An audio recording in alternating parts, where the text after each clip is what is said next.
I arrived at the holiday brunch with my kids shaking snow from their coats, hoping foolishly that this year might feel different. The room went quiet the moment we stepped in, like we dragged a storm behind us. My dad glanced up from his seat, eyes narrowing with that familiar mix of annoyance and judgment. I didn't understand why the air shifted, why every smile dimmed until he opened his mouth and shattered the morning. Before I tell you the rest, tell me where are you listening from? And when you hear what happened next, ask yourself, what would you have done, Mikey? My name is Audrey, and if you'd seen us walking into that Denver brunch spot that morning, you might have thought we were just another family trying to squeeze in some holiday peace. I held my kids' hands, pretending not to notice how their fingers tightened the closer we got to the table. They've learned to read a room the way other kids read comic books, quietly, quickly bracing for the shift they know is coming. Growing up, my family never needed to raise their voices to make me feel out of place. It happened in smaller ways. My father's sigh when I entered the room, the way conversations closed like doors, the polite smiles that didn't reach anyone's eyes. For years, I told myself it was all in my head. But becoming a mother changes how you see things. You stop making excuses for adults who should know better. Holiday gatherings were always the hardest. My dad's side of the family loved spectacle big centerpieces, coordinated outfits, loud toasts that hid sharper truths. I used to show up trying to blend in, hoping someone would notice the effort. But the older I got, the more I realized their warmth had borders, and I lived permanently outside the fence. This brunch was supposed to be simple. I'd made cinnamon rolls at dawn, packed extra gloves, rehearsed gentle reminders with the kids about being polite. I wanted them to feel included, even if I didn't. When we walked in, I saw my dad sitting near the head of the table, laughing at something my cousin said. For a moment, I let myself believe this year could be different, that maybe the coldness I'd felt for so long was just memory, stretching itself into the present. But the signs arrived early, subtle as ever. My mom's eyes widened when she saw me, like I'd walked into the wrong event. She recovered fast, pasting on a smile and squeezing my arm with fingers stiff enough to bruise. My aunt waved awkwardly, barely nudging a chair over for my daughter. Conversation slowed around us, then picked up again, but with a tone I knew all too well. A tone that said I shouldn't have come without ever using the words. My kids, bless them, tried. My son showed his little sister how to fold the paper napkin into a triangle, whispering jokes to make her giggle. I sat there pretending everything was normal, sipping water that tasted like metal, praying my dad wouldn't notice how hard I was trying to disappear. But of course he noticed. He always did. And instead of looking relieved to see his grandkids, he looked inconvenienced. Like our presence threw off the picture he wanted the world to see. Still, I stayed polite. I helped my daughter reach the fruit bowl, asked my mom how her week was, even passed the butter to my dad despite the way he avoided my eyes. I thought if I kept trying, maybe the ice would crack. I was wrong, and the next words out of his mouth would prove it. The shift started with something as small as a laugh, one of those clipped, practiced ones my dad used when he wanted the room's attention. He leaned back in his chair, tapping his fork against his glass, not enough to make a scene, but enough to send a message. Conversation softened, heads angled. Even my kids paused. I was cutting my daughter's waffle into pieces when I felt it, a stare that burned hotter than the steam rising off the food. I looked up, and there he was. My dad eyes locked on me with a tight smile that never reached his cheeks. A smile I'd grown up mistaking for patience, only to learn later it was irritation dressed up in politeness. "Everything okay?" I asked quietly, trying to keep things from unraveling too soon. He dragged his eyes over my coat draped behind me, the kids' gloves drying on the back of a chair, the little mess that comes with having children, and then back to me. The smirk started slow curling just enough that my stomach dropped. "This was meant to be a nice day," he said loud enough for the two tables beside us to hear. "Why did you come?" The room didn't fall silent. It froze. My aunt's hand hovered over the syrup bottle. My cousin's husband stopped mid-bite. Even the waitress who had been refilling coffee seemed to hesitate like she'd stepped into a family landmine. I felt the words hit me before my brain could process them. They slammed against years of smaller cuts, comments about how I made things, heavy jokes about how I never quite fit, remarks about how the kids were a handful. But this was the first time he'd said it so cleanly, so openly, so deliberately. "Why did you come?" My throat tightened around air. I blinked once, twice, trying not to cry in front of my children. A familiar heat spread up my neck, the kind that came from being humiliated in public. I opened my mouth, hoping to say something measured, something that wouldn't pour gasoline on the table, but nothing came out. My mom looked down, pretending to rearrange the silverware. My brother cleared his throat, but said nothing. No one stepped in. No one ever did. The kids were the only ones who noticed the danger. They always sensed it before the adults admitted it. My son straightened in his chair, eyes flicking between me and his grandfather, the confusion on his face sharper than any insult my dad could throw. He whispered, barely audible over the clinking dishes, "Mom, why is he mad?" I swallowed, forcing my breathing steady. "He's not mad," I lied, though every inch of me was shaking. My dad scoffed, one short mocking sound, and that was it. The moment the ground fully cracked beneath us, my son leaned closer, voice fragile. "Should we leave?" His question sliced through the air heavier than my father's insult. It wasn't just concern, it was fear, and that fear wasn't mine to swallow anymore. I looked at my boy, then at my daughter, tugging at her napkin, trying to make herself small. In that instant, the years of excuses, of hoping for change, of shrinking myself for the sake of peace, every bit of it collapsed. And for the first time in a long time, something inside me stood up straighter. What I said next would change everything. I didn't answer my son right away. I couldn't.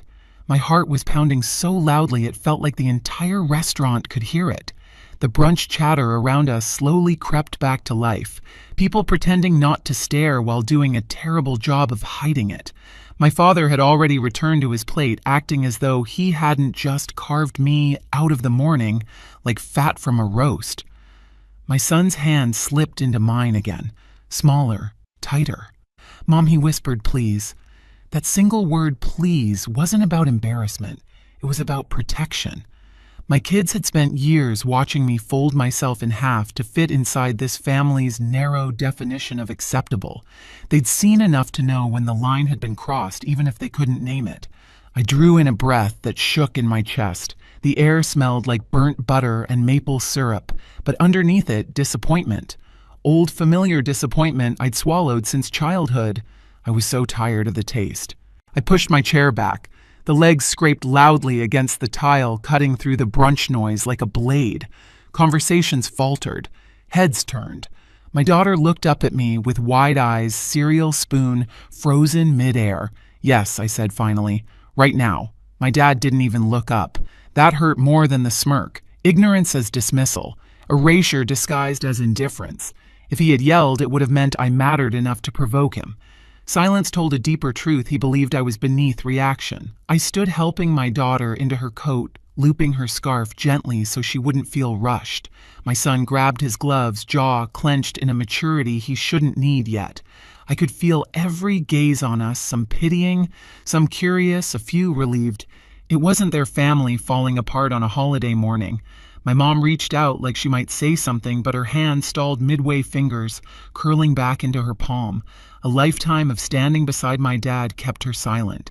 She couldn't step toward me without stepping away from him, and she had never chosen me before, so I didn't wait. We walked out together, the three of us, the door swinging shut behind us with a soft thud that felt far louder in my chest. Outside, the cold wrapped around us instantly, but the air felt cleaner, sharp, honest, free of performance. My son slipped his hand into mine again. "Good job, Mom," he murmured. I hadn't earned that praise yet, but I would. An hour later, my dad would regret every word he'd said. An hour later, my dad regretted his words. It didn't happen with shouting or plates breaking or some dramatic scene straight out of a soap opera. It began with something much quieter, a shift no one could ignore. The kids and I had gone back to my place, a small apartment overlooking one of those Denver streets where the snow piles up in the corners like dirty cotton. I made hot chocolate the way they liked it too much, whipped cream cinnamon on top, trying to warm something deeper than our hands. I thought that would be the end of it. Another wound I'd learned to live with. Another story my kids would carry even when they tried not to. But then my phone buzzed. It was my mom. Not a call she wouldn't risk my dad hearing her voice soften. A message. Something happened. I think you should know. Before I could respond, another notification appeared, this time from my aunt, then my cousin, then my brother's wife. All versions of the same thing. He messed up. I stared at the messages, confused, until the pieces started falling into place. When we left the restaurant, my dad tried to spin the story to frame my departure as overreacting or dramatic. He expected his usual audience of nodding heads. But people had seen the whole exchange. They heard every word. And for the first time in a long time, no one was willing to pretend otherwise. My aunt, who'd always kept quiet to avoid conflict, finally spoke up. She told him she was embarrassed for him, embarrassed that his grandkids watched him belittle their mother. My cousin's husband, who barely talks, said my father's behavior was cruel, not cranky. The waitress even chimed in. She'd overheard. She'd seen everything. And apparently she told the table that she couldn't imagine speaking to her own daughter that way. I pictured my dad sitting there, his authority slipping through his hands like melting ice, and for once, he had no one left to perform for. No script, no control. But the real turning point wasn't the comments. It was what happened next. While the family confronted him, the restaurant manager approached their table holding a folder of itemized charges, things my dad had put under a prepaid arrangement. Holiday brunch was expensive, and he'd taken pride in covering everything. Except he hadn't. His card had declined. Twice. He tried another, declined again. The manager, in a calm but firm tone, asked if someone else at the table could settle the bill. The entire extended family, the same people he'd tried to impress, watched his face turn the kind of shade that even Colorado winter couldn't explain. My mom, flustered and teary, had to pull out her own card to cover the charges. My dad snapped at her under his breath, but the words didn't matter anymore. The room had already seen the truth. The man who cared so deeply about appearances couldn't hold up the illusion. That was the moment. That was the hour. He regretted everything. Not because he'd hurt me, not because he'd embarrassed my kids, but because losing control in public was the one humiliation he'd never forgiven anyone else for. My phone buzzed again. A new message. From him. Just 2 words. Come back. Not an apology. Not even a request. A command, reflexive, instinctive, the way he'd spoken to me my whole life. I stared at the screen until the letters blurred. My finger hovered for a second, then tapped voice call. If he wanted to talk, he could hear my voice steady and clear. He picked up immediately. Audrey, this is ridiculous. People are making a big deal out of nothing. Just come back. No, I said. Silence. Not the heavy kind. The stunned kind. Like he couldn't process a word that simple. That final. No, he repeated. I pictured him gripping the phone, jaw tight, waiting for the obedient version of me to reappear, the one who bent instead of broke. I didn't give him that. You embarrassed me in front of my children, I said softly, in a room full of people, and you've done it for years. I'm done pretending it's normal. He inhaled sharply. Audrey, you're twisting. No, I'm not twisting anything. For once, I'm telling the truth without cushioning it to protect your ego. Another silence. A longer one. I continued. My kids deserve better, and so do I. We're not coming back. You're ruining this family, he snapped.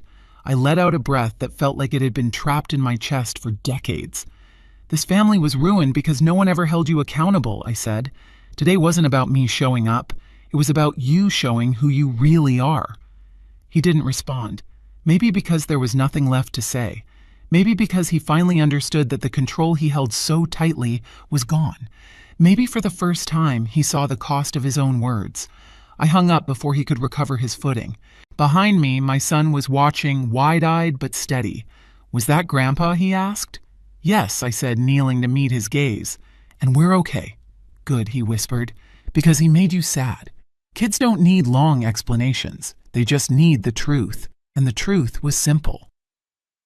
Leaving wasn't weakness. It was the first boundary I'd ever set. That night, as the city lights flickered across our windows, I felt something shift, the beginning of peace. Small, but real. And before we turned in for the night, I told my kids something I should have told myself years ago. Love shouldn't make you feel small. If you want more stories like this, real stories about standing up, speaking out, and reclaiming your place, support us on Flex Revenge by subscribing. You'll get notified the moment a new story goes live. The next morning, Denver was quiet, the kind of winter calm that makes everything feel softer, even the things that still hurt. I made breakfast, while the kids argued playfully over who got the bigger pancake, their laughter filling the space that used to feel too empty after family gatherings. For once, there was no tightness in my chest, no rehearsed explanations for why someone had treated me poorly. My phone buzzed a few times throughout the day, my mom checking in, my aunt apologizing for not speaking up sooner, a cousin sending a heart emoji and nothing else, but not a single message from my dad. And strangely, that silence felt like closure rather than punishment. In the afternoon, I drove the kids to a small park near our building. We walked along the icy path while they kicked snow into the air, their joy so bright it made the sting of yesterday feel like it belonged to someone else. I realized then that leaving the brunch wasn't just about protecting them from humiliation. It was about choosing a life where their mother stood tall, not folded. We walked home hand in hand, lighter, freer, finally ours. That night, after the kids fell asleep, I sat by the window and let the quiet settle. Walking away hadn't broken my family. It had finally stopped them from breaking me. Sometimes love means drawing a line even when it shocks everyone on the other side of it. If this story feels familiar, if you've ever had to choose your own peace, share your experience below. And don't forget to subscribe so you never miss the next story.